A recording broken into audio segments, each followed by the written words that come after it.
नमस्कार. मी डॉक्टर संजय मनकर्णिका लक्ष्मण पाठक. सरळ शास्त्र या चॅनलवर आपलं सहर्ष स्वागत करतोय. बऱ्याच वेळेला आपण अनुभवतो की सुरुवातीचं जे आयुष्य आहे ते ऐश्वर्यात गेलेलं आहे आणि नंतरचं जे आयुष्य आहे तर त्यावेळेला दारिद्र्य आलेलं आहे किंवा ती स्थिती झालेली नाही आहे. अधोगतीच्या मार्गाला आपण चाललेलो आहे असं बऱ्याच वेळेला लक्षात येतं. जर आपण आपल्या आयुष्याचे दोन भाग केले, पूर्वार्ध आणि उत्तरार्ध, तर पूर्वार्धामध्ये आपण अगदी ऐश्वर्यात जगलेलो आहे आणि त्याच्यानंतर आपलं जे कर्म आहे ह्या कर्माचं फळ हे आपल्याला पुढच्या काही काळात येत असतं. पूर्वार्धात आपण जे कर्म करतो तर त्याचे पडसाद हे काही दिवसांनी उमटायला लागतात. तर समजा दारिद्र्यावस्थेमध्ये तुमचं जर पूर्वार्ध असेल तर तुमचं त्यावेळेचं जे कर्म आहे त्या कर्माचं फळ लगेच आपल्याला मिळत नाही किंवा दिसत नाही. काही दिवसानंतर हळूहळू आपल्याला त्या कर्माचं फळ हे जाणवायला लागतं.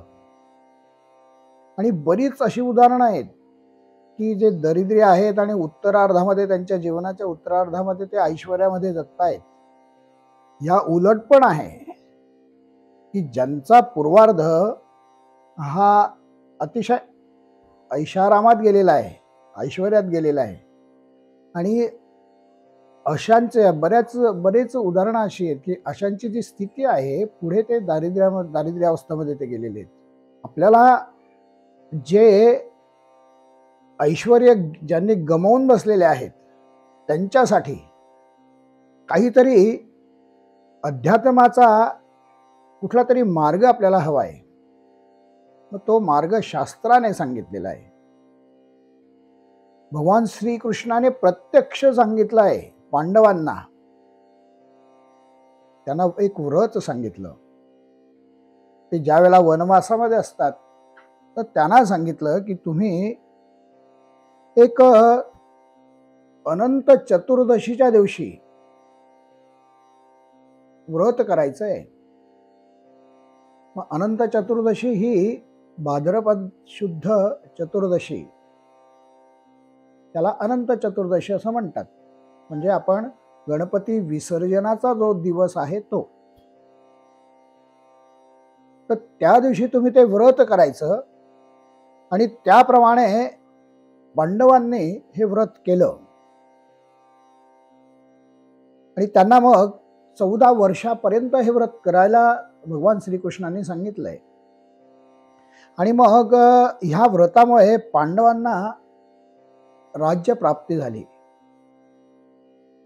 तर पांडवांचं पाहिल्यानंतर सुमंत जे आहे, या सुमंताची जी कन्या आहे ना, तर ही कन्या म्हणजे कोण, तर कौंडिन्य ऋषींची पत्नी. तर तिचं नाव सुशीला तिचं नाव. तर ही सुशीला जी आहे या सुशीलाने हे त्याच्यानंतर पांडवांचं सगळं इतिहास ऐकल्यानंतर, त्यांचं कर्म ऐकल्यानंतर तिला वाटलं की आपण सुद्धा हे व्रत करावं आणि आपल्या पतीला वैभव मिळवून द्यावं, राज्य मिळवून द्यावं. आणि मग त्याप्रमाणे तिने 14 वर्षापर्यंत हे अनंताचं व्रत केलं. आणि त्यामुळे कौंडिन्य ऋषी जे आहे, या कौंडिन्य ऋषींना रत्नजडित असं सिंहासन मिळालं आणि राज्य मिळालं. आणि मग जसं पांडवांचं झालं, कौंडिन्य ऋषींचं झालं, हे त्यांचे जे अनुभव आहे ते पुढे आणि सगळ्यांना आपल्यासारख्या सर्वसामान्यांपर्यंत हे व्रत पोचलं. आणि बरेच जण हे व्रत करतात. काहींना त्याचे अनुभव आलेले आहेत, गेलेलं ऐश्वर्य परत मिळालेलं आहे. आणि म्हणून अशा ज्या व्यक्ती आहेत त्यांच्यासाठी हे व्रत त्यांनी करावं. हे व्रत कसं करावं तर ते पुढे सांगतोच आहे. परंतु हे व्रत आपण ज्यावेळेला करत असतो तर त्यावेळेला श्रद्धाभाव जो आहे हा महत्वाचा आहे. आणि त्यावेळेला आपण स्मरण या दोघांचंही करायचं, पांडवांचं पण स्मरण करायचं आहे. भगवान श्रीकृष्णाचं तर आपण करायचं, सर्व विष्णुमयम जगत, त्याच्यामध्ये तो काही प्रश्न नाही. त्यांचं स्मरण आपण प्रत्येक व्रताला येतच असतं. ते अनेक रूपांमध्ये ते असतात. कुठली देवता आपल्या जो समोर आहे, तर देवता कुठलीही असली तरी त्याच्यामध्ये भगवंतच आहे, कारण मूळ रूप तेच आहे. आणि म्हणून त्यांचं अनंताचं जे रूप आहे, या अनंत रूपामध्ये त्यांचं पूजन करायचं आहे. ज्याला नाग जो आहे, आपण बघितलं की अनंत नावाचं नाग आहे. ह्या नागाने संपूर्ण पृथ्वी ही तोलून धरलेली आहे आणि ती अनंत कालापर्यंत आहे. आणि म्हणून अनंत जे आहे, आपलं ऐश्वर्य मिळालेलं ऐश्वर्य हे अनंत कालापर्यंत टिकून राहावं, त्याचं संरक्षण व्हावं, म्हणून हे व्रत आपल्याला भगवंताने सांगितलेलं आहे. अनंताचं व्रत आणि अनंताचा धागा म्हणजे काय? तर अनंताचं व्रत जे आहे, विशिष्ट प्रकारचा धागा असतो त्याचा, आणि त्याला काही वेढे असतात. पिवळा केलेला धागा, त्याला 14 गाठी असतात आणि तो हा धागा जो आहे तर तो पूजनासाठी ठेवायचा आहे. हा घरातल्या कुटुंब प्रमुखाने त्याचं पूजन करून आणि तो बांधायचा आहे. कुटुंब प्रमुख जर पूजन करण्यासाठी असमर्थ असेल तर त्यांच्या नंतरच्या अधिकाराची जी व्यक्ती आहे घरातली, तर तिने त्याचं पूजन करायचं आहे. ते पूजन झाल्यानंतर हा जो धागा आहे, हा धागा कुटुंब प्रमुखाला तो उजव्या हाताला बांधायचा आहे. हे व्रत करत असताना उपवास करायचा आहे, पण तो फक्त अनंताच्या पूजनापर्यंत उपवास करायचा आहे. या ठिकाणी व्रतामध्ये व्रताची माहिती जर आपण घ्यायची असेल तर सगळ्यात महत्त्वाची गोष्ट की या ठिकाणी जो नाग आहे, हा 5 फणाचा नाग, 1 फणाचा नाग किंवा 7 फणांचा नाग यांचं पूजन या ठिकाणी त्यांनी सांगितलेलं आहे.